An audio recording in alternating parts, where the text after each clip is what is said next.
Hello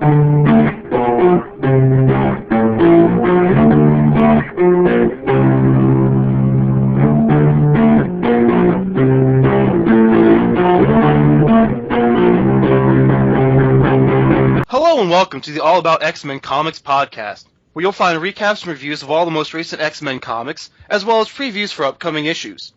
Please keep in mind this will include spoilers, and swear words are just a natural part of my vocabulary. I'm host Scorpio Moon, and to me X-Men comics are like pizza or sex. Even when it's bad, it's good. Or at least just okay. And hosting with me is... Johnny Alpha, and I gotta say, dude, I am just in love with my copy of the second volume of Uncanny X-Men. I got the hardbound in the mail. God, it just feels so smooth in my hands, and the story is amazing.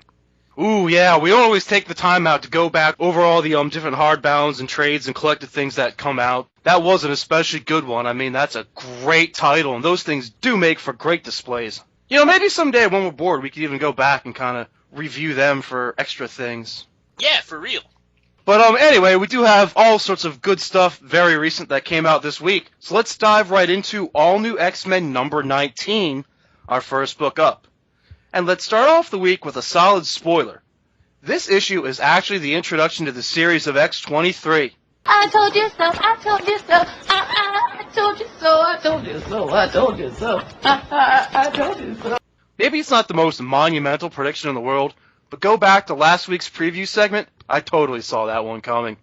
Right, you did. I hope that they would have brought in another newbie for Xavier School, but X-23 is cool, and this crazy, bald, amnesic version of X-23 that's running from Kitty in this, it's quite fun, you know, so it makes for a great issue. Yeah, obviously not the first feral character with claws to have memory loss. But let's actually talk about that for a second here. The last time we saw X-23, she was being nearly obliterated by Hazmat's wild radiation in the pages of Avengers Arena, thinking around issue 17 or so.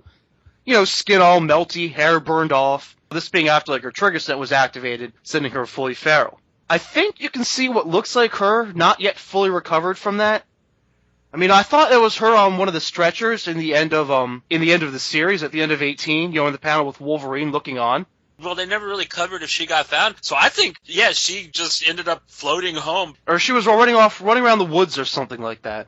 They even have a line in the book, I think, they're like, X-23 has run off to wherever, she'll be fine. And this will just be one of the things to find out later in the series, but I mean, what exactly the heck happened to her between Avengers Arena and now? I mean, did she wake up with no memory and run out of the hospital? How do the Purifiers fit into all this? Did the Purifiers pick her up and start torturing her and then she escaped from them? Or did something else happen and she crossed their paths another way? All very interesting questions, and all, I hope, get answered in some kind of a neat fashion.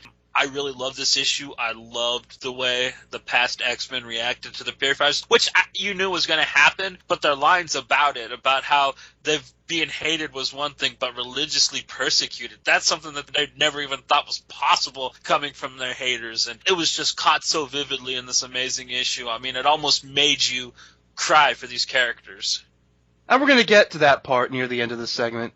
But let's start back just going through the issue. You know, X-23 is walking the streets of Miami, all hoodie up and trying to keep a low profile, because she's on the run from a group of Purifiers, you know, a religiously motivated mutant hate group, and one with a lot of mutant-killing resources. This is totally a job for our X-Men, and Magic ports them in right into the middle of it all, and we get almost an entire issue of action.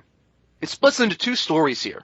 After the initial battle, Contact, the team engages Purifiers, while Kitty runs off chasing after X-23. You know, being the one she should, you know, recognize the most and be comfortable with, you know, trust a bit, whatever. So the team does alright against these Purifiers. You know, there are definitely some rookie moments, but they pull together, defeat them, win the day. Then, of course, the cops finally show, and Magic is like, okay, time to get out of here.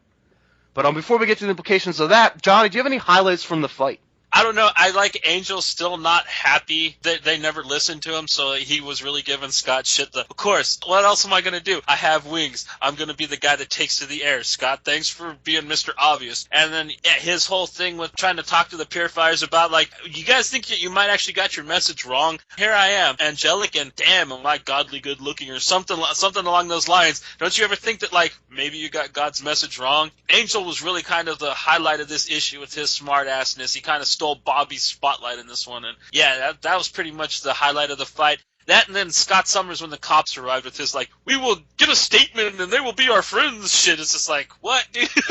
Come on, man. And there's a lot of meaning to that we're gonna get to in a minute. But for me, it's definitely Warren too. And for me, it's Warren dropping that purifier. You know, you see the look on Angel's face, and you know he's completely at ease with the idea of just dropping this guy to his death. Right. Yeah, I mean, he's made peace with the fact that he becomes a monster somewhere in his future. And yeah, if it wasn't for Bobby building the little Hot Wheel ramp to catch the guy, that purifier would have splat. Yeah, and you know, that's the thing. So, you know, Bobby kind of breaks his fall with the ice slide, because he's more on the fun and game side. But yeah, there's a lot of things going on there. You know, there's Warren coming to terms with what he's going to be. I wouldn't be surprised if his time with the Uncanny team has done something to him in some regards. And there's also just the very different ways that each member of the team reacts to a threat like the Purifiers. It's the same with Jean and Scott. Jean sees into their minds and almost has like a freak out moment. And I love them, by the way. Every time I see Jean lose her temper, I start to, I grip the arm of my chair like, oh my god, is this going to be the Phoenix moment? And, you can totally see how being exposed to so much so quickly, like the pure evil and the Purifiers, is going to be too much and drive this Jean to become like her future Zorn Jean counterpart. But anyway, yeah, Jean is obviously the most shaken by this. She gets it. But young Cyclops thinks he's going to be treated like any superhero. Scott doesn't like the idea of just running away. And in his mind, he's thinking, why we don't even have to. Like, why would we run away? We're the good guys. Like, he actually thinks he's going to stick around, like he said, and, be a witness for the police and give his statement or whatever. Which is, by the way, a great moment to highlight that racism again. If you're a known hero, like Fantastic Four or something, sure. Otherwise, it's just shoot first and ask questions later, especially when it comes to some muty freak. Magic, though, I love what she does here. She lets it all play out and waits till the very last second to port them out. Not teleporting them away until the first bullet is already heading straight towards them. She's kind of trying to let Scott learn his lesson a little bit. And how badass was she, man? After she ports him, she's just like, in the dark, her face is kind of shadowed over, and she's just like, when I say it's time for us to leave, man, we fucking leave. Dude, like, Magic is just so fucking hardcore in this. Yeah, man, she was very hardcore. Love that line, love that scene. And, of course, just love her swinging that big old soul sword all over the place across this issue. Yeah, and like you said, Jean's freak out because she was actually able to see the true hatred in them, and she was able to see the things that these particular Purifiers have done, and I guess they have done some shit because it was enough to, like, boil her blood, like you said, so it really made for just an impactful and tragic issue that they had to come to terms with just how cruel our reality has become since their days of innocence. They all kind of deal with it in their different ways, and I mean, maybe there'll even be more fallout of that. And you really get to see everyone's school of thought and what it reflects, the way they relate to the police. Magic is just quick, smart, and practical. Get the job done, get out. This young Cyclops tries to relate to them as, fellow authority figures. Showing his greenness and his much more idealistic kind of way of thinking, thinking like a rational explanation is enough to solve your problems. Kitty, she's kind of the in-betweener, she also has to deal with the police, and she knows damn better too, but she takes a moment to almost see how they'll react and kind of cracks a bit of a joke about Captain America before wisely phasing X-23 and herself down into the sewers and away from the cops. And that takes us to the end of our issue, where the wild and confused X-23 doesn't know who she is, got memory loss to the point where she doesn't even remember being a mutant. And that kind of leaves us to wait for the next issue from there.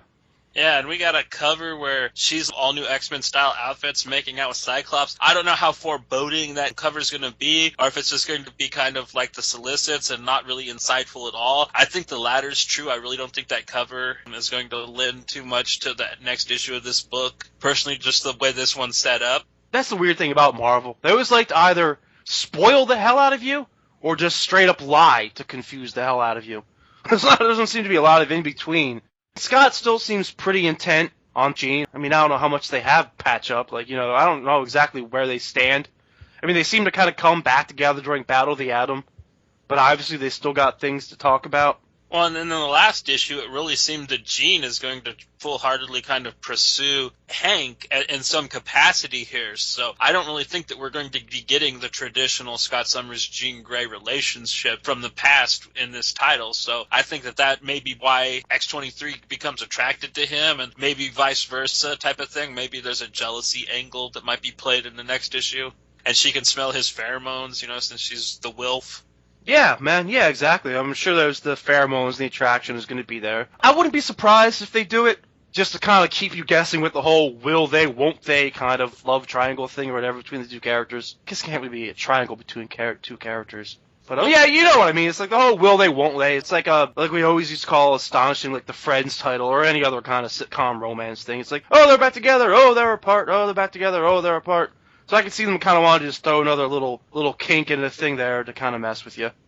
Right, yeah. Well, I mean, it's like more like a love square now. You got Scott, Jean, and then Hank, and now X-23, so it's like a love square. It's very difficult to figure out where it's going, but I really hope that they break the trope, and there is no Jean Grey, Scott Summers love in this issue. I think that would be one of the most bold things that Bendis and Marvel could do with this title. Find out what happens next on the Love Square. Right. Scott does seem to have this, like, unnatural charm around the X-Ladies. Well, he always has, man. I remember growing up when I was a kid reading Blue Team, and, like, dude, all the youngies wanted him, man. Psylocke was, like, trying to jump his bones. That made, like, troublesome between him and Jean Grey. And I think at one point even Jubilee was somewhat attracted to him. And now, in Uncanny, there was that clear line that Tempest is very much attracted to old man Scott Summers, not even the young one, so... Yeah, so who knows? Maybe they're trying to kind of replay some of that over again. But that's enough about that shit, man. Let's go thumbs up or thumbs down and buy it or skip it. I'm going to go thumbs up. This was excellent. This was really well done. I loved the way that they showed how these past X-Men saw the travesty that is religious fundamentalism at its worst. And I'm going to say buy it just because, god damn, this book is on fire. Yeah, man, thumbs up.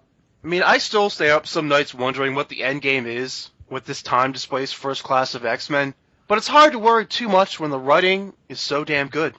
So I'll also say buy it. I mean, sure, it's easy to sum up the plot with, they fight the Purifiers and then find X-23. But what's going on for each character through it, it's so dense. There's a lot in here and plenty enough to be worth it. Moving on to Savage Wolverine number 12. Savage Wolverine starts a new arc, and while it jumps around time quite a bit, it's not impossible to follow. Right off the bat, you'll love this characterization of Logan. The feral but noble wildman with a strong connection to nature. Perfect, man. Just perfect. And, one so driven to anger by hunting practices that are more like hellish tortures that he viciously attacks the first hunter he sees, even though this group is actually the good guys. Wolverine tracks the operation, with some help from Kitty, back to his old home away from home in Madripoor. The big shocker at the end here is that none other than Tiger herself is back in charge and is running this thing personally. A couple of important things to note here. Madripoor is a uniquely Wolverine stomping ground. I mean, other stories have taken place there, but there is a lot of history. You always associate the two, and with Wolverine's alter ego Patch identity. In the past, Logan and Tiger have had kind of an understanding. She runs crime there, but cuts down on the really brutal stuff. That's why it's such a shocking betrayal for Wolverine to see her involved in this operation that, cuts the faces off of still living animals. Not even euthanasia, just, hack shit off of living beings. Not even to make, like, proper good stuff with, too. They make junk ivory fucking things for tourists out of it. They're not even making, like, cool stuff with it, you know what I mean, on top of that. Yeah, man. Bunch of shit jewelry for tourists. Continuity-wise, this is set to take place just before Battle of the Atom. That's why you can use Kitty and have that mercifully brief but actually kind of enjoyable scene at the Jean Grey school. Usually that place is all campy. But they have some fun with it and just kind of quickly reminisce about innocent, more fun-spirited, goofy stuff from back in the day comics. So, Johnny, what do we think about Savage Wolverine number 12? Oh, dude, Savage Wolverine is probably the only Wolverine book that's probably actually worth reading from issue to issue that's coming out of Marvel now. I loved it because, I don't know, this whole save the animals, like, conservation thing really reminds me of a lot of my elementary school teachers that I grew up with in the 90s that taught us about recycling. And now with this book, I can really see, like, Wolverine walking around telling Quentin, Quire, and Brew to not leave the water running, and turn off the light when they leave their dorm room and shit, like...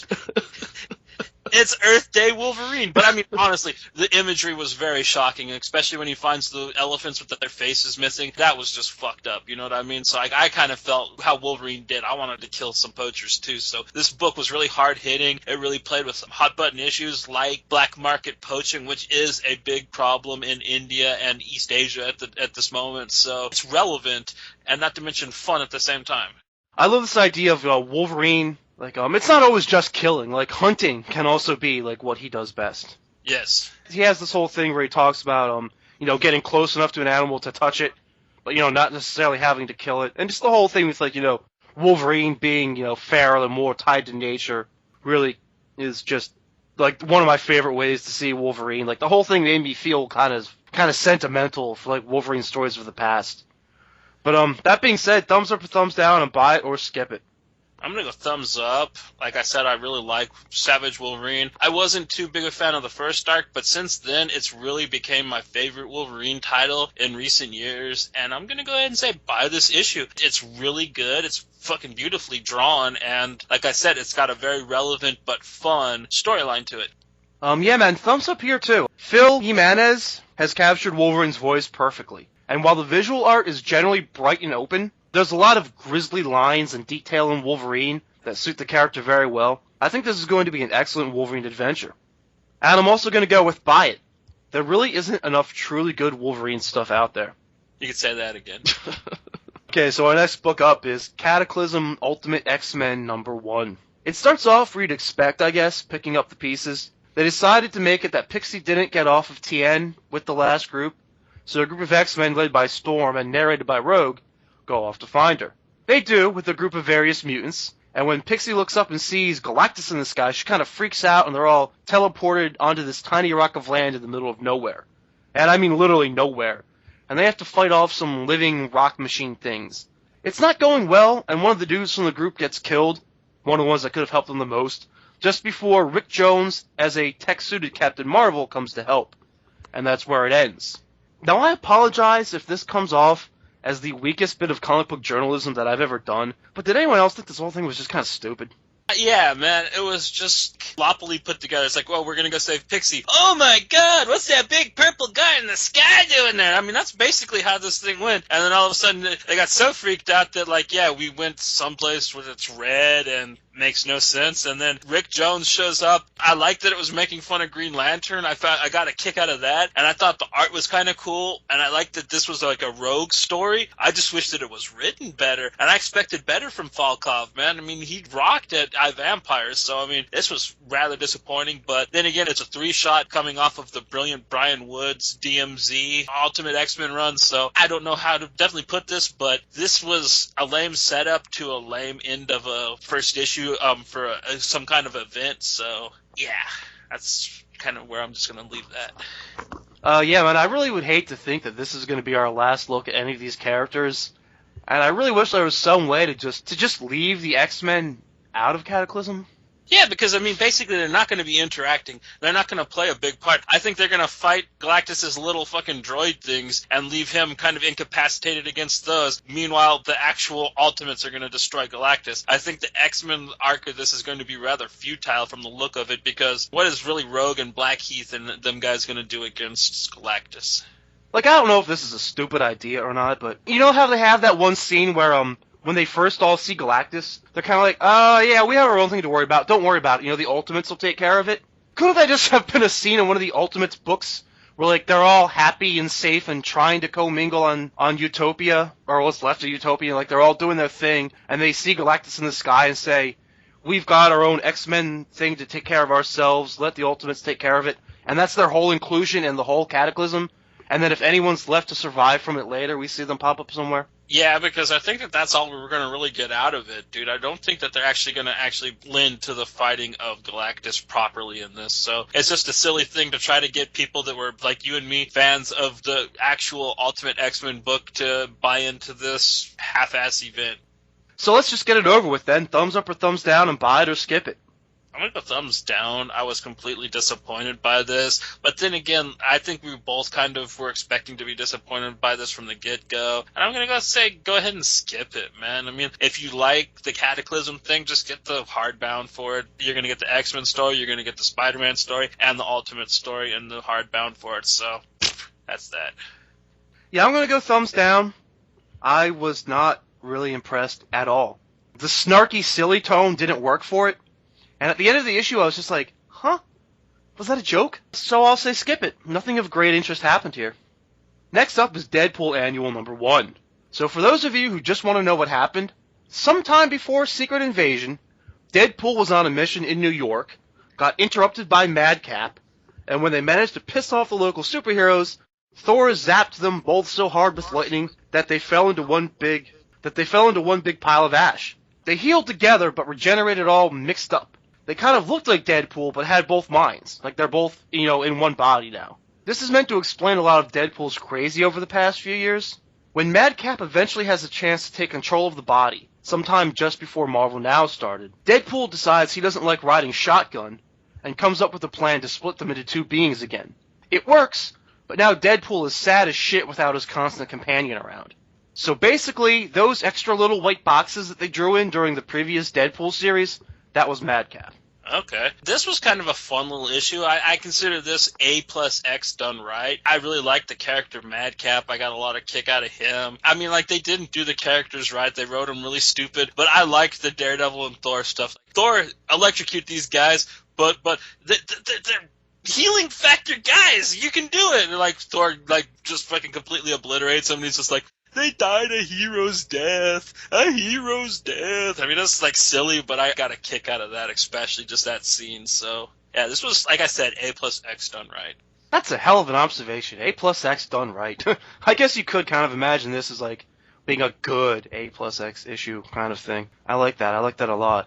One of the things for me is that I can get making Deadpool totally goofy, but when you have to make every single other character in the book totally goofy too, it kind of doesn't work for me as much, I guess. I don't know. It was still done better than A+X. I don't want to give the wrong impression from this book. 'Cause, I mean, even just kind of listening back on what I just said now, I think I'm kind of downplaying it a bit. 'Cause, I mean, I thought it was very good, and I liked it. So on that note, let's do thumbs up or thumbs down and buy it or skip it. I'm going to go thumbs up. It was silly, but in a good way, and it played with a lot of tropes and a lot of goofiness that I found fun. I'm not going to say buy it. It's got a cool cover. It's got a really cool character, Madcap, that I'm not too familiar with, and cool but silly interactions with other heroes. So buy it. It's a nice little fun read. I'm going to go thumbs up. I wasn't looking forward to an extra goofy issue, because The Good, the Bad, and the Ugly was so great and left me wanting more. But these writers did a fine job of continuing the new trend to retcon some of Deadpool's craziness, sometimes in ways that are even wackier, but serve to bring him more back down to earth at the same time. By the way, it totally worked. They got me to buy into that, technically very short-lived friendship. I mean, it was only a few pages, but I did find myself feeling all, sentimental about it. So, I mean, I'd almost go buy it, and I mean, I'm really glad I read it. But it's mostly just a pile of goofball with Deadpool getting knocked around like a Looney Tunes villain, so I'd say you could probably skip it. Now we're on to Uncanny Avengers number 14. Uncanny Avengers is pretty amazing, and pretty disappointing at the same time. The opening flash forward seems to be told from the perspective of someone who doesn't think things turned out so well, but it's a quick one that they don't want you to dwell on for too long. Then first Kang, who has been double-crossed by his children, sets about collecting an army of random supervillains from across time, as it's all being destroyed. This could make things interesting, or a little weird, and can probably be mined later to keep some of these characters around for others to use. So in case you're curious, here's his team. He's got Strife, May Parker Venom, Doom 2099, Arno Stark, Ahab, Magistrate Braddock, and a Deathlock. Meanwhile, we have a classic example of how this Unity team is just not on the same page. Scarlet Witch and Wonder Man look like they've been corrupted into helping the Apocalypse Twins evacuate all mutants from Earth, destroying it in the process, but they're actually using a similar spell to transport an army of mutants to this location to take on the Twins. Now, we all know Rogue has a pretty hard mat-on for Wanda anyway, and she's coming armed with Wolverine's powers, intent on killing her to stop this.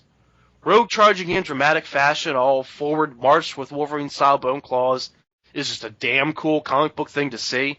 And as she reiterates her anger about the events from Decimation and AVX, it kind of mirrors some of my own misgivings about these stories, especially the way that it's just done some weird things that you can never come back from, but it also just summarizes her perspective of them really well. After being embarrassed by Dakin, Wolverine is on this new non-lethal violence kick, but he can only watch in horror as Rogue first guts Wanda, but then is speared and skeletonified by the Grim Reaper Horseman. I can't help but feel like some of these characters are going to get a mulligan on this one. I think there's going to be some kind of time redo trickery and possibly some other things going on here. I mean, maybe Rogue can also just kind of like heal back with Wolverine's powers from that.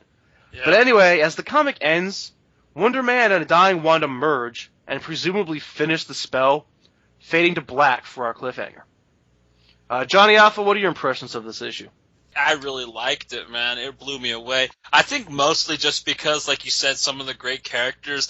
I'm a huge Earth X fan, and to see May Parker Venom show up again was just epic. And Doom 2099 showing back up, because I'm also a 2099 fan, was just so cool. And just cool uses of fucking just obsolete and unknown characters really blew my mind. Not to mention, Wonder Man died, dude. You know, fucking, that's awesome. I'm so happy. And Rogue is going to come back to life. Like you said, she has Wolverine's powers. Wanda's not dead because she absorbed Wonder Man. That motherfucker is disintegrated. I'm so happy.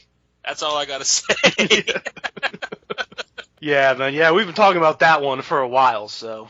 They are picking some great things to mind here, and all the, the interactions between whatever characters they choose to highlight in the issues always come up really well. That, and like you said, Rogue was just so awesome, and I really wanted her to stab Wanda. You know, I don't like Scarlet Witch. She caused the decimation, you know what I mean? I'm on Rogue's side. I liked her whole thing, like, Wolverine did tell me not to kill any people, but I don't think he meant it, you know what I mean? I think he really wants me to stab her. Just the way she, like, went ahead and made it okay in her own head, try to sell Sunfire on it, too. Just like, yeah, man, he would have wanted this, you know? God bless him, you know? I'm gonna kill her. Yeah, you gotta read between the lines. Decode the message, what did he really say? Right. I have to admit, I do love when characters in general just go violent. Right. So all that being said, thumbs up or thumbs down, and buy it or skip it. I'm going to give this issue a thumbs up. This really brings back up this arc that was sort of dragging for a couple issues there. And like I said, it got great new characters being introduced. And, dude, it's setting the stage for what should be one hell of an event ending. So I'm really getting just so excited back into this title. But I'm going to say, wait for the trade paperback. You know what I mean? This is almost the end. You know what I mean? We're just about to get to the meat and potatoes. So if you're not reading this already, it's going to be a brilliant read. Yeah, thumbs up, I guess. It's not in any way a bad comic. And I mean, like it sounded, I enjoyed the hell out of the issue. But the way they tease and play with death is getting kind of irritating. And still, they're going for this expansive, sprawling story. But I think the majority of us would be happier if they'd condensed it a little bit. The storyline is going to make a great trade one day. Great trade. And reading it issue by issue is just really kind of frustrating. Still, I'll say this issue is worth it for Rogue. Both her monologuing and her imagery are, just pretty damn epic. Next issue up is Uncanny X-Force number 14. Yeah! Yeah, I think they dialed up the crazy a bit for this one. I mean, all the same kind of events, more or less are going on here, but I mean, the feel of the book, it's really sunk itself into this supernatural cult vibe nicely. And the art was just spectacular. I mean, this was probably the best art this title's had, so... Yeah, this is one that I'll flip through a couple more times at least, just to enjoy just looking at all those pages. Like I'll do rereads where I won't even read it. I'll just flip through the pages and look at them. Cassandra has a shield around her cult palace in the observatory to keep anyone from teleporting in, and has the building riding around on top of a giant rock monster to stop a physical attack, along with having Demon Bear in a trance and holding Psylocke back.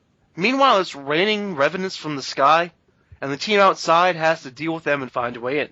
Each side is faced with a bit of a crisis of conscience, too. Cassandra pulls the Revenant back out of Psylocke and transmutes it to her old body, offering to give her the Revenant body, made into her old form. The team is on the outside, bickering about the possibility of killing the body that Cassandra is inhabiting, to stop her, and that would also be the required sacrifice of a telepath to close the portal and keep the monsters out. Storm is against it, but I think it's important to note the last X-Force book began with killing a child for the good of the world, and also that Storm barely hesitated to kill Karima when she was inhabited over at X-Men. Anyway, eventually Puck manages to pilot their ship up to Cassandra's stronghold, and they come crashing in, but they botch the mission again, and Psylocke and Puck fall through the pool into the Revenant underworld, leaving us to our cliffhanger and the end of the issue. Was it just me, or did this completely just turn into, like, if John Carpenter was to make an X-Men movie, what it would be like? John Carpenter X-Men. I like it.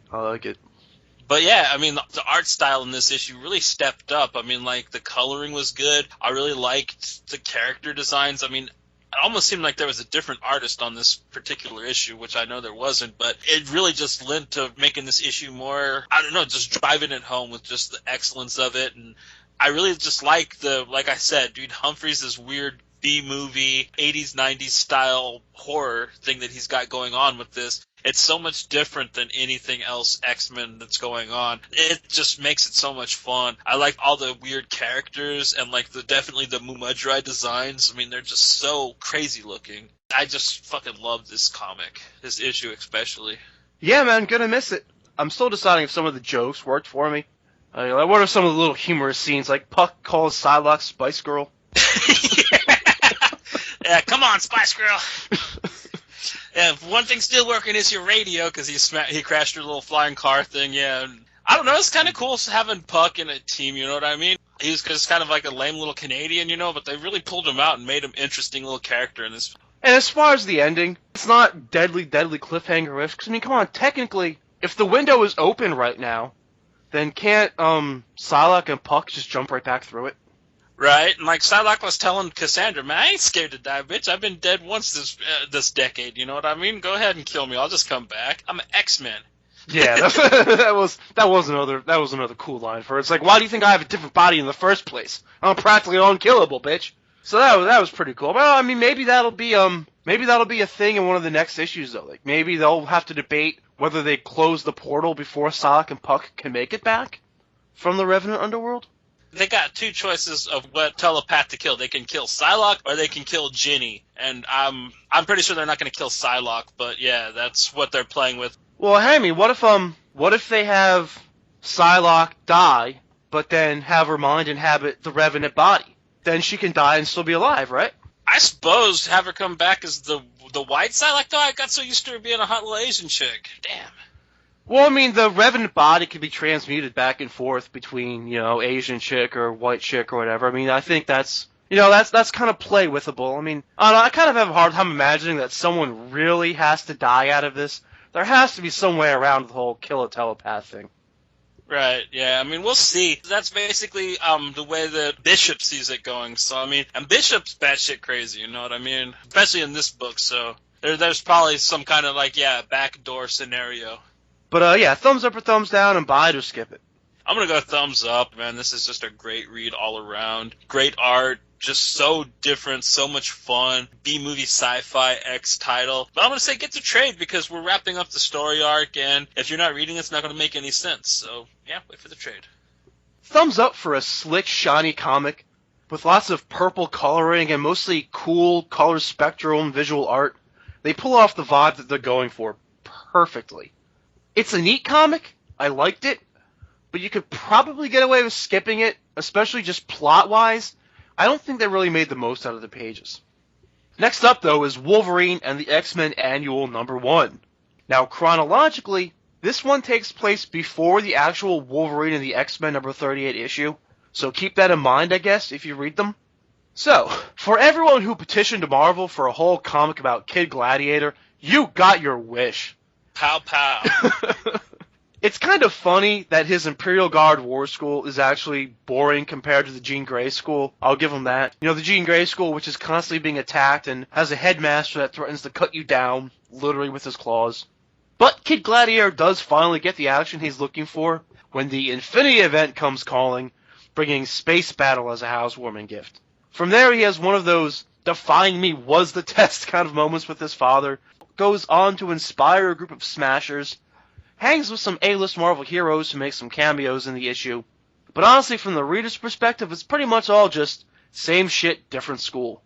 I don't know, man. I thought it was pretty cool. I don't think it should have been really called Wolverine and the Archies Annual 1 because it really had fuck all to do with that title except for like the last 2 pages. It should have probably actually just been like Shi'ar Empire one-shot or something like that. I think it was mostly trying to establish some of the smaller characters that they've been establishing, such as Smasher, who is one of my favorite Avengers. They really kind of lended to how Smashers are trained and how they come up and stuff, which I found very interesting because I really know next to nothing about that classification of Shi'ar Warrior, but she is one of my new favorite buddies Uncanny Avengers. So that was very interesting to me. I really liked the way that they drew Gladiator in this. He didn't really have like the really stupid looking mohawk that they draw in Wolverine and the Archies proper. He actually had like a really distinguished and like detailed mohawk, which looked nicer than in any rendering I've seen of him before. I really liked the interaction between him and his dad. This was quite a fun little issue for me, all the way around. I'm not really too big of a fan of Marvel Celestial books, but dude, this really got me interested in, and I've been wanting to read Infinity for a while. I've just been waiting for it to finish up so I could just get the trades for it and go through it, because I hear it's a very widespread and complex read. So I think it would probably be bupkis to try to read it issue to issue at this point. So I'm just going to wait for the trades, but this was a nice little window inside of it that's got me more excited for it more than ever. Yeah, man, that's awesome that you got a kick out of it. Personally, I really like stories where people realize how good they had it, get all sentimental, and then find out that they can go home again. Like they did with the two schools. Like, I really do like stories like that. So even though this tie-in annual seems, it seems kind of pointless, all things considered, at least for this series, I kind of give it a pass for that reason. To boil it all down, I think it's really exactly what you would expect out of this Wolverine and the Archies version of the X-Men, but in space with Kid Gladiator as the main character. Like you said, though, I think the visual stuff works a lot better for what they were doing in space with this. Just as an aside, though, is there any point in giving this annual a number 1, seeing as the series is ending and there won't be any more anyway? Could they just call it like a Wolverine and the X-Men Annual 2013? I suppose, but like they've always like numbered annuals, I guess, or they have in recent times. So I think that if they just didn't do it, it would make no sense. It would just look so weird on the shelves type of thing with all the other annuals. So they just went with it for aesthetics, I guess. So do you want to go thumbs up or thumbs down and buy it or skip it? I'm going to go thumbs up. I had a bit of fun with it. It was definitely probably one of the best things that ever had the Wolverine and the X-Men logo on the cover of it. I'm going to say go ahead and buy it, man. If you want like a cool little Celestial story about teenage angst, you know what I mean? It's fun, and like it was cool that it's finally something that's not fucking about Quentin Quire with the X-Men and the Archies logo on it. So, yeah, just go ahead and give it a look if you're so inclined. I'm going to go thumbs down, mostly because I just personally didn't care for it. And I'm going to go skip it. And my reasoning kind of goes back to something that you brought up during one of your comments on it. So, feel free to comment again if you want to when I'm done. But I think, like the Deadpool annual, it kind of exists for only one real reason. Deadpool retcons something that isn't used anyway anymore. And they just kind of want to, go back and, make that seem kosher for the rest of their series. And to me, this just kind of seemed like this was just because the internet would explode with plot hole accusations if there wasn't a clearly shown reason as to why Kid Gladiator was back on Earth. So it's like, there you go, Kid Gladiator fanatics. You got your excuse. Are there such a thing? Yeah. That's my response back. Is there such a thing as a Kid Gladiator fanatic? Apparently, he got a whole annual dedicated to himself and why he's going to be back in the pages of Wolverine and the X-Men for all of a handful of issues before it ends. Yeah, like I said, I was more interested that they showed the Smashers in it than actually him, so... Alright, so over in the pages of Wolverine and the X-Men number 38, we welcome some new mutants to school on the same day that S.H.I.E.L.D. stops by to have a little convo with Wolverine. Maria Hill knows that Wolverine's coming, so she decides to try and preempt it to save her office. I did love the little line, by the way. And, she wants to try and straighten things out with Wolverine. But even though they technically didn't pull the trigger on that payload back in Battle of the Atom, it doesn't excuse them for building mutant-killing Sentinels in the first place. Remember the metaphors here again? It's akin to someone keeping a stash of white sheets and crosses to burn in their shed, just in case. The stuff in the beginning is probably the best. I especially like when they're matter-of-fact about the weirdness of comic book story. I think whenever they do that, it makes a great rundown for the uninitiated, and acknowledges the importance of past events. I like seeing someone acknowledge Wolverine's character growth, but once we get into the school itself, I honestly kind of find myself tempted to start skimming pages. Yeah, honestly, Maria Hill being gangster, just like, dude, we don't have to apologize to shit. You people creep me out. You guys just cause more problems than you solve. You fight each other more than you fight villains. You know, so yeah, we're gonna keep our eyes on you, and we're gonna have something to kick your ass in case you turn on us. Sorry if that hurts your feelings, but fuck you. Her coming up to all them powerful mutants, dude, she was standing there, Rachel Gray, and like some of the most powerful motherfuckers were right there, and she did not give a shit, dude. Her just regular human ass tried to tell them exactly how it is, dude. I applaud her for it. I thought that was great. But then, yeah, all of a sudden you get Bruce showing the three-face guy around and stuff, and you're just kind of like, oh my god, dude. This book was almost good for a second. What the fuck? It's not fair. It's not damn fair. And I mean, the book always kind of, I think, works better in theory than it does in execution. I mean, I like the idea that the school can be on lockdown but still functioning. You know, it kind of feels safe and cozy. And while I don't always like reading it, I do like the character growth in Brew, and how all the weirdness in the school really is teaching him life lessons that he'll use to survive with later on. I like their stupid little silly variations on detention. I like in theory what they've done here with this book, with the concept. But I just don't care to read about Kid Gladiator wanting to be in the school paper and crap like that.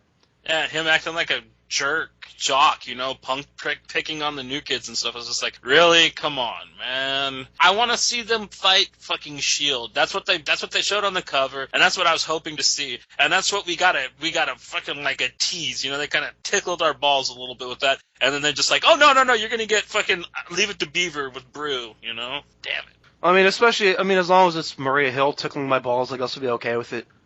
But yeah, I hate when we get back into the school, man. I'm sorry, I just... No, I know, but she's a little scary, too, so I don't know about tickling. She'd probably, like, tickle and then do something mean afterwards. She doesn't seem like the pleasure-seeking type, you know what I mean? She seems more like the spanky and tie-you-up type. So I think that, like, if you let her near you, you should, like, at least be warned. Yeah, I think Maria Hill might scratch and leave a mark. But, Spider, definitely. But, to cap off the issue here, Wolverine is intent on smashing as many of these Sentinels as he can, but the location of some of them was purposely leaked by Mystique/Dazzler, who also now has 2 double agents in the school, the ones introduced in the very beginning. Who saw that coming? I mean, where did that come from? What a funny coincidence. I'm sure it doesn't mean anything. So yeah, the info was also leaked to the Xavier School, so now not only is Mystique raising all hell between the X-Men and S.H.I.E.L.D., but she's about to throw Wolverine and Cyclops back together in the same mess. Which I guess is motivation itself on its own, but what exactly, again, is Mystique's endgame with S.H.I.E.L.D.? I mean, did she only leak the unimportant Sentinels? Or as a mutant, does she also want them destroyed? I mean, does she just want to keep Wolverine busy? I mean, she was going to keep the defenses low on those Sentinel bases until Quire stole that money. Now she wants to punish him and make it hard. Yeah, the motivation's a bit off, but like you said, this is going to be playing with both books, so I don't think it's going to be written completely with Jason Aaron retardism to it. I think that there's going to be a little bit of maturity brought by Bendis and his book to it, and Uncanny, so yeah, we'll see where it's going, and I don't see it being too bad, you know what I mean? I really hope that it pans out well, because it should be something that's very, very impactful to the Marvel Universe and X-Men comics in general. Exactly. Which is why I kind of imagine that this whole X-Men S.H.I.E.L.D. thing was kind of one of those Marvel Comics boardroom decisions, which kind of elevates it above what Jason Aaron might normally do. Right. Let's really hope that it is, because I don't think I can handle him just doing some cheeseball thing where the wacky adventure of Wolverine and Cyclops versus S.H.I.E.L.D. Woo-woo! With fucking clowns and rubber fucking dolls and stuff. Yeah. Oh, Jesus. Yeah, hopefully fucking God not. But before we do thumbs up or thumbs down and all that, I've got to mention the art. I mean, I don't know what's with the Incredible Hulk arms on Wolverine on the cover. He does look a lot better on the inside. But what the hell did they do to Rachel? She's like pink or magenta or something. I mean, like, Pink. Huh? Pink. Oh, why? Do you like pink? I like pink very much, Lois. Yeah. And then, they really dressed her like a geek, you know? I'm like, what the hell, dude? No, she just got back from, Shi'ar Space being a badass, dude. Like, she's really gonna dress like she's going to go see Fish or something live. What the fuck? I didn't get it, man. I didn't get it. So yeah, now, thumbs up or thumbs down, and buy it or skip it. I'm gonna go thumbs up just for the beginning of it. I really liked it, and it's a great setup for something that hopefully is going to be really cool happening in the X-Men comics in the near future. And I'm going to go ahead and say buy it for the same reason, but don't expect it to be really good, you know what I mean? Don't expect an awesome issue. Like, you only get a few pages of awesome, and then you get the normal fucking shit that you would expect from Wolverine and the Archies, but it's a few pages I think really make it worth the purchase. Thumbs up, because at least the beginning and end were very readable. They do point out things that I've always been thinking, especially one of my favorites, and Johnny, you mentioned this one earlier, that a lot of heroes fight their own personal battles and enemies more than they fight actual crime. I love just seeing that pointed out. But I'm going to go skip it. X-Men vs. S.H.I.E.L.D. might make for a cool event kind of thing, but at the end of the day, I think all that's going to matter is just the information of what happened in it. Okay, so on to the previews. First up for previews is Pirate Ships in Heaven! Amazing X-Men number 2. Oh, man, I knew it was coming, but God, man, I can't believe I'm going to have to read it. I know, and so soon, so soon. Ugh, so half the team is in heaven, half is in hell.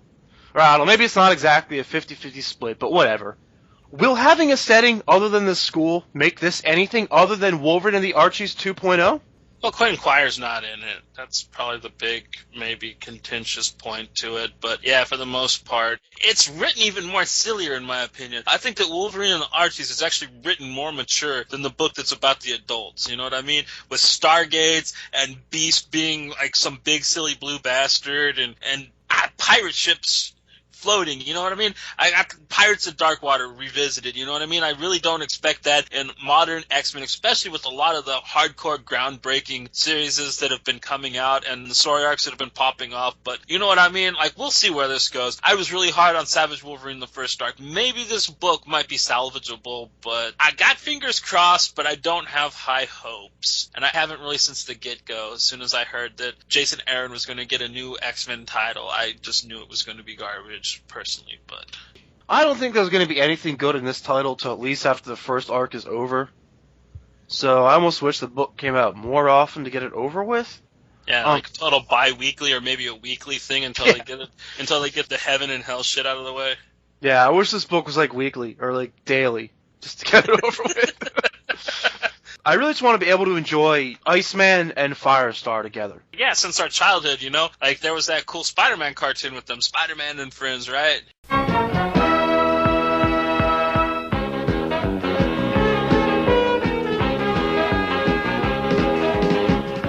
Spider-Man and his amazing friends, Iceman and Firestar.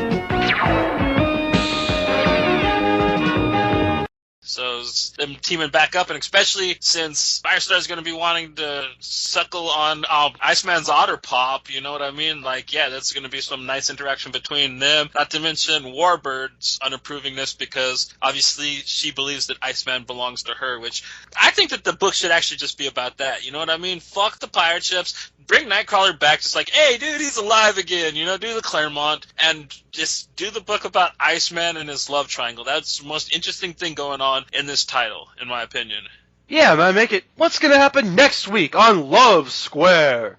Tune in to Wolverine and the Archies 2.0 to find out. Well, there's always been so much of that in X-Men. I mean, like I've pointed out before, X-Men was basically the original soap opera on paper, you know what I mean? And I've always enjoyed it for that. But, I mean, it's usually done with a little more maturity and a little more, I don't know, je ne sais quoi than what the fuck Amazing X-Men's doing. Aside from Ed McGuinness's art, which is gorgeous, by the way, this title has nothing going for it. People are too quick to call anything with any little bit of drama a soap opera. Like, that's actually probably one of the most overused accusations that I've recently seen in comic book journalism. But, no, it totally applies here. Yeah, this and, like, Walking Dead completely deserve the term soap opera attached to it, in my opinion. Oh, yeah, especially Season 2 of the show, or the prison arc in the comics. Like, that was all just about the hookups and the relationship drama and blah, blah, blah. Anyway, enough on that. Let's go on to Deadpool number 20. Yeah. You know, I'd kind of railed against the annual for, like, not giving us progress after the last arc. And I don't know if this one will either, because Deadpool number 20 is a flashback issue, which is a little disappointing to me. Once again, you know, after all the character development we've been treated to, I really want to see the thing move forward. But on the positive side, it's a single issue story. I always see that as a good thing. And knowing these guys, they're probably going to bury some important tidbit of info in there somewhere. This book, as much as it's progressed to almost being a mature Deadpool title, it shuffles back and forth between silliness, especially that second story arc with Luke Cage and Iron Fist where they were after the White Pimp. I mean, that was hysterical, you know what I mean? And, like, it wasn't Danny Way silly, but, I mean, it was quite a bit different than the Good, the Bad, and the Ugly arc. So, I mean, this book is going to shuffle back and forth from being hysterical to almost being heartbreaking, I think, is what they're really trying to get with it. So, and I mean, I applaud them for it. It's very bold to do with Deadpool because we had Danny Way for like years and years, and all he did was focus on the silly. Even if it's silly versus more serious or whatever, the thing that I'm more just a little bit concerned about is the fact that it's a flashback. And the whole thing's going to take place in like the 60s or something. Where I really just want to see the current story progress. But like you said, I'm pretty sure it's going to have a nice little kernel of information that pertains to where they're taking Deadpool in this. So, I mean, like, maybe the flashback will be something that you might find more interesting than you thought. Yeah, man, totally. And one way or another, I am really glad that, just like the future X-Men Brotherhood, we were crazy enough to bring Wade onto the team. So I like talking about these Deadpool books as one of our X-Men thing. Yeah, me too. Well, he belongs, in my opinion. I always thought, at least. I mean, he's not a mutant, he's a mutate, but, I mean, it's the same thing. He was, like, made a mutant, so... And what the heck is the difference anymore? I mean, practically half the mutants nowadays technically are people with Phoenix powers, and then there's going to be the whole inhumanity thing with the Terrigen... Was it Terrigen or Terrigon?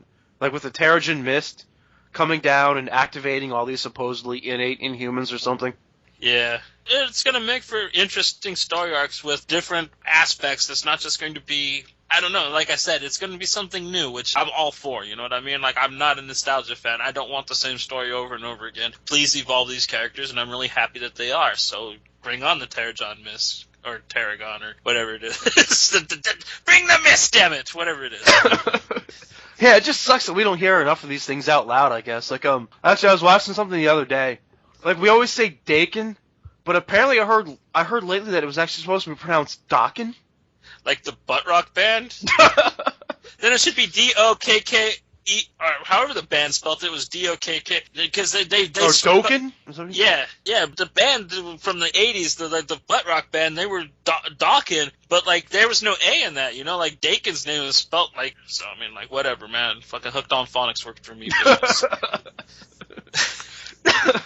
But anyway, our next book up for previews is Phantom X Max, number 3 of 4.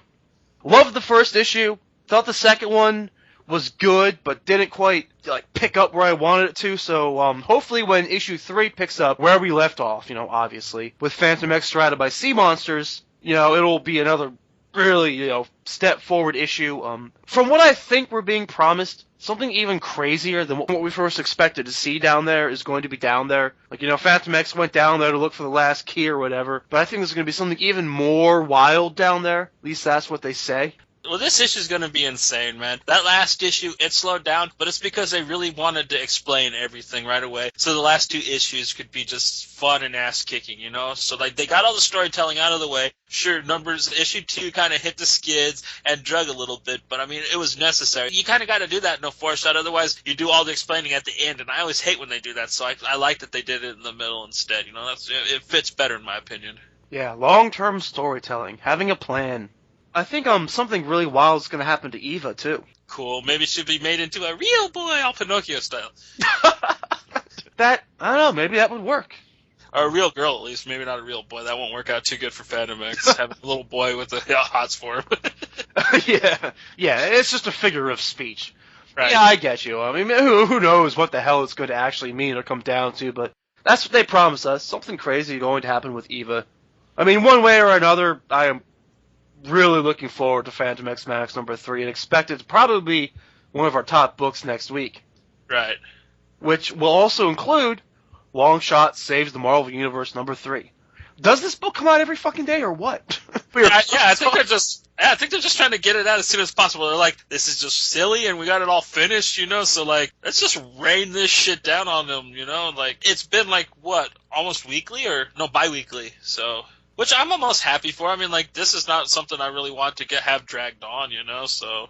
I think I'd forget what was going on in it if it has released any, like, more sporadic. So, I mean, like, good, bring it out and get it over with, you know? I like it a bit. You don't seem to be too big of a fan of it, but whatever, man. Like, it'll be over soon, either way, and I think at the end of the day, it's going to be a nice, fun, little goofy read.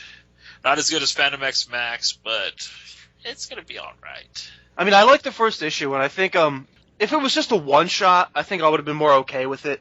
Because I was very positive after the first issue. I mean, I think I gave it thumbs up and said buy it. But the thing is that the joke just wore thin on me really, really quick. And by the time I get to issue 3, I mean, once again, it's going to be the same thing that you expect. It's going to be long shot, we'll do some silly luck stuff. Every other few pages, someone will fall in love with him. But as far as the weirdness factor, in this offshoot universe, expect them to play with the Hulk Avengers, Kraven the Phoenix, Wolfcap, Wolverine, King of the Vampires, and Cosmic Carnage. That's cool. Wolfcap. I haven't seen him since the 90s. That was like one of my favorite Cap story arcs, so that'll be kind of neat to see him again. I know, right? And they did the whole Wolverine vampire thing before. Cosmic Carnage kind of gives me reminiscences of the time when he took over Silver Surfer, but I don't know if they mean to go with that, or if they mean to go with kind of like the Power Cosmic, like the way it takes you over and gives you that blue with white balls suit. Like Captain Universe? Yeah, like the Captain Universe kind of thing with it. Like, I don't know which way they want to go with Cosmic Carnage. But, I mean, if they can make something out of all these, you know, oddball, what-if kind of characters, I think it could be a pretty cool issue. Right on, yeah. I'd just be happy to see Wolfcap again. Like, that character design was so cool. Alright, so moving on to what will probably be the best 2 books of the week. We're going to get Marvel Knights X-Men number 2. Yeah. Yeah, that series was off to a great start. Let's just hope they don't make the whole thing all about Wolverine. I mean, unless they can do so in a totally awesome fashion. I don't know, it seems to have a lot to do with Kitty, too. I think that Rogue's just along for the ride and to say sugar, but I think that, yeah, this is going to be another one to really drive home the whole thing. They're like, look at how close Wolverine and Kitty were. Now they hate each other. Ah, you know, your child is ruined. Yeah, that's kind of a thought that crossed my mind. But, I mean, still, that was a really cool comic, and I expect good things out of it. Well, we got that whole horror movie thing. They're out at the spooky Evil Dead house with somebody that looks like Sabretooth, but like the old school Sabretooth. Like, I haven't seen him looking since Blue Team books. So yeah, and basically, yeah, we're going to probably get to know what the whole mutant ecstasy shit that the girls got is, and it's like some Native American lady in the woods at the end of the last issue that they didn't explain who she was. So there's going to be like this kind of weird kind of horror movie thing to this book that I'm really digging. So I don't think that it's going to just fall on its face. I think that it's going to stay original, and I like that Image Comics art style that they got going on for it. You know what I mean? Oh, yeah, I remember that observation. I thought it was an awesome one. Yeah, Image Comics X-Men. I mean, I think that random person in the window or whatever there was actually someone kind of, like, psychically projecting Sabretooth or something just to fuck with Wolverine. And that's, you know, the old school looking Sabretooth, I think, was the clue there if you didn't get the obvious person in the window. Right. But anyway, yeah, definitely looking forward to Marvel Knights X-Men. Also, really looking forward to X-Men Legacy number 21. Yeah, man, that one seems to be coming out bi-weekly, too, which makes me sad because, dude, that just means it's going to be over so much quicker. I don't like the idea of racing towards the end with this one, but I do like how it seems we're constantly talking about it. We've already seen some characters from throughout this series spring back up lately, and as it nears the end, I think we're going to see a lot more of that. After going through the ringer, Legion flew out of last issue more determined and optimistic than ever. I guess my question is, will they knock him back down yet again before they build him back up? Or are we going to start seeing him as more of a proper superhero? I think that he's still got a few hero trials before him. I don't think that he's going to fly down and defeat this bad guy in this issue, but I think that he is going to find his way to actually becoming a superhero, to being an actual proper X-Men and a proper Xavier. I kind of can't really imagine Spurrier ending it on too proper of a note. But I mean, what do you think? Like, happy ending for this, at least? Yeah, I think that Legion is going to actually come back and be in control of his facilities for once in his life, and I think that he's going to get the girl. I think him and Blindfold are probably going to end up together at one of the schools, you know what I mean? Doing the normal X thing. And that's the perfect ironic way to end an ironic book, by ending up in the least place you'd expect. Like, happily ever after.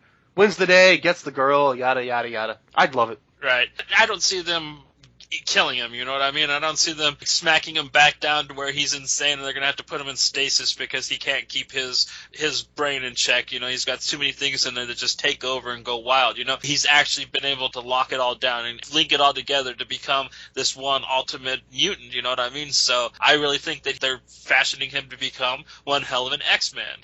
Or maybe their best villain ever. They might go that route. That might be the only unhappy kind of ending that they'll do, is like he might become like the best new arch that they have. Oof, I could see that too. Alright, so shall we spike the punch? Yeah, fucking spike it up, bro. Oh, yeah! Spiking the punch is a segment where Johnny and I each pour a little variety into the already delicious concoction that is our podcast. Johnny Alpha, what have you got for this week? My spiking of the punch is...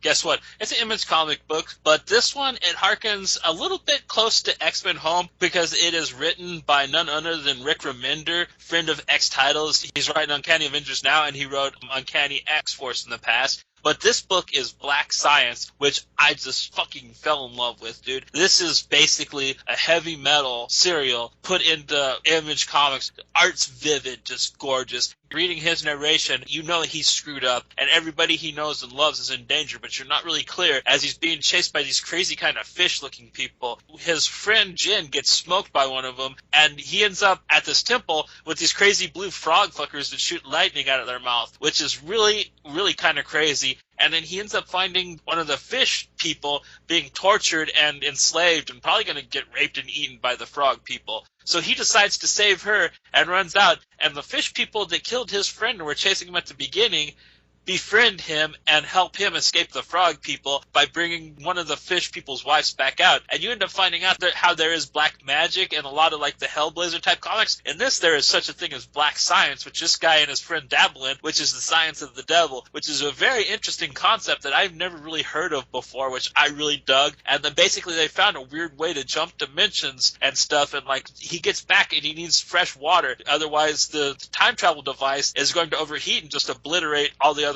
people, which he gets back and you find out that there's interns, there's a boss, and his kids are also along the ride with him. And just when you think that they're going to teleport home, bazoom, they go someplace else where they find out that the homing beacon that was supposed to take them back to our Earth has been sabotaged, and they end up on this planet where it seems that there is a UFO invasion just blowing the world to shit, and you're just stuck with the intrigue of how they're going to get out of this situation and what exactly is going on with this book. And like I said, I just am fucking in love with this title. The art, the story, just the heavy metal magazine feel of the whole thing, dude, just brilliant. It's all in the title, man. Black Science. I love how it's technical. I mean, like, you know, with a car, like a car radiator needing coolant. You know, I like hard science fiction. It's a hell of a comic, man. There's a lot to like here. Like you said, sci-fi, interdimensional and all that. They drop a reference to parallel universes.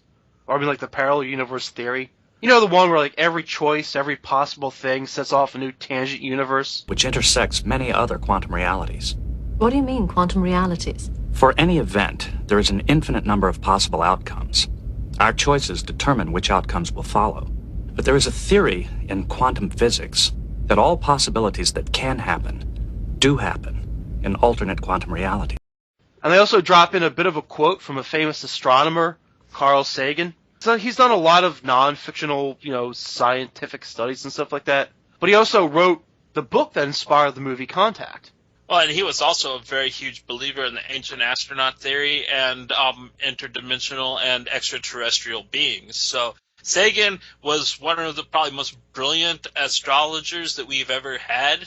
But he was also very interested in the etheric and what's considered science fictional belief systems. He was a very interesting character, so it was really neat that they used him as a reference point in this book.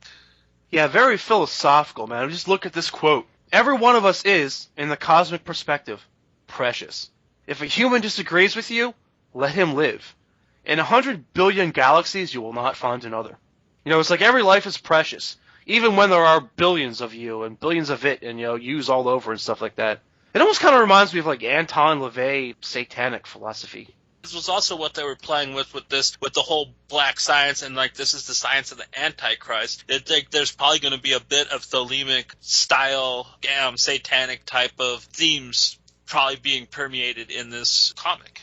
There's a lot of anthropomorphized Earth animals making up this first alien landscape. You've got frogs and toads and fish people and stuff, big old turtles. But you can't look at them in like a cute animal kind of way, because the species do all sorts of horrible things to each other.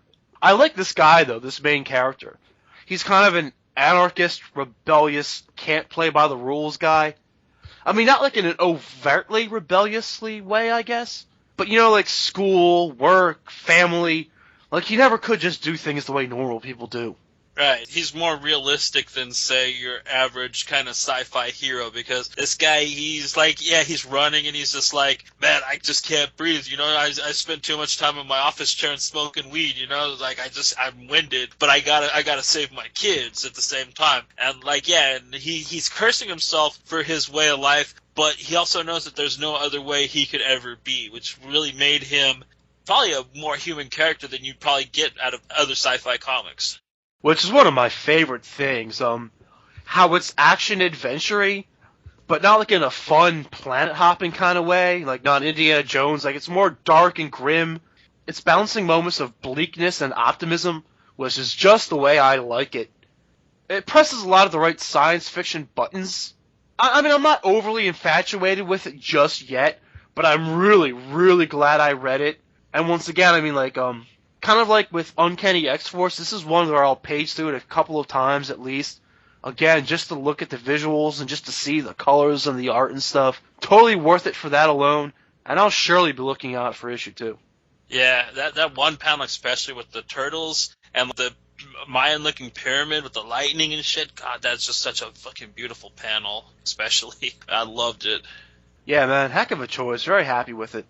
I think I remember seeing the cover and being like, ooh, this looks like one I'll read. But I'm really glad that you recommended it to make sure that I read it right away. Because I would hate for this to be one of those ones where I'm like, ooh, I'll get that, and then I don't get it and I forget about it until like issue 5 is out or something. Well, I've been really looking forward to it since that What's Next image sampler that I did, like, I think my second spiking of. I've been looking out for all of those, and I've almost spiked with almost all of them, except for, like, Rat Kings, and then we both spiked with Velvet, but yeah. I think that those are the only two that, like, haven't gotten a proper spike from me from it so far. Yeah, man, you're getting a lot of mileage out of that thing. But for my Spike the Punch this week, I'm going with Anti-Hero number 5 from Monkey Brain Comics. It's very short. It's all of probably 10 pages of actual story, really. But I love these little digital first features. I mean, for $1, it's totally worth it to check them out. Yes. Paragon is our hero, and he's trying to track down a missing person. The issue starts with him calling into his teammate's base, asking for technical assistance, tracing a cell phone lead. His assistant, partner Justice League guy, like whatever metaphor you want to use, his name is Rain Shadow, and he wants to do more than just play Watchtower to this guy's Superman, but Paragon has reasons to want to do this on his own. He eventually finds the guy bleeding and near death, and doesn't even finish off all the bad guys, because he's majorly motivated to save this guy's life. So as Paragon speeds off, Rain Shadow sneaks on in, lands a punch on the last standing villain, and begins what looks like could be a rather violent interrogation. Once again, I do love whatever it takes kind of characters, and this guy is not going to take no for an answer. In the meantime, or parallel to it, Paragon visits the recovering guy he saved in the hospital, who is also a criminal, and injects him with a true serum to get his own answers.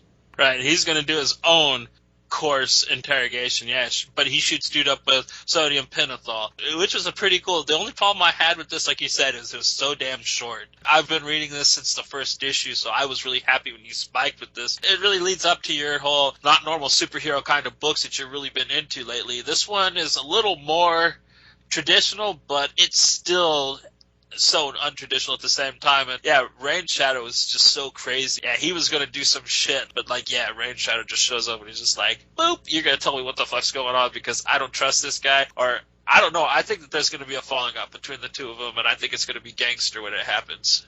Well, I mean, of course there is, and that's kind of where I'm debating exactly how much of the whole series I want to spoil. Because, on one hand, the whole series, everything leading up to it kind of makes this issue. as a completely random kind of thing, I always love sodium penthol.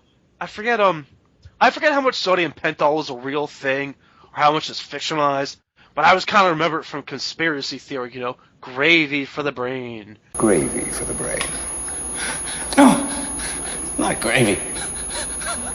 Please, please, please. Oh! Yeah. Who else knows, Jerry? Who else knows? No! Jerry, names, Jerry, names. I don't know. I don't want to dance. Who else knows? I don't want to dance. Talking, Jerry. No.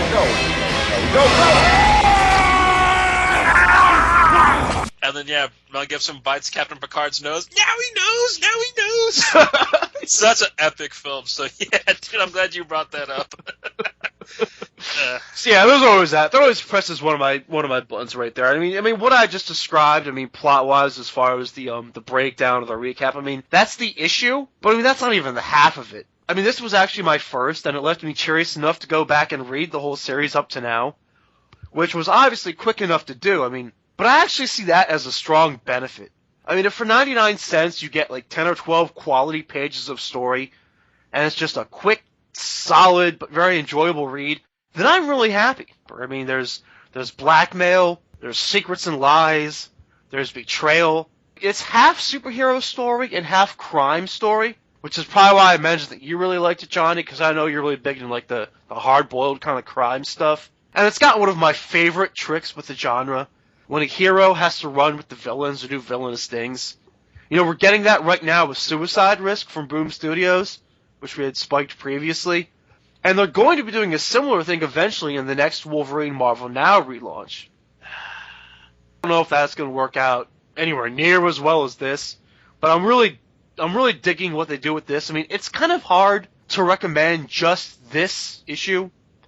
Partly because each issue is so short, and partly because it's just so damn cool.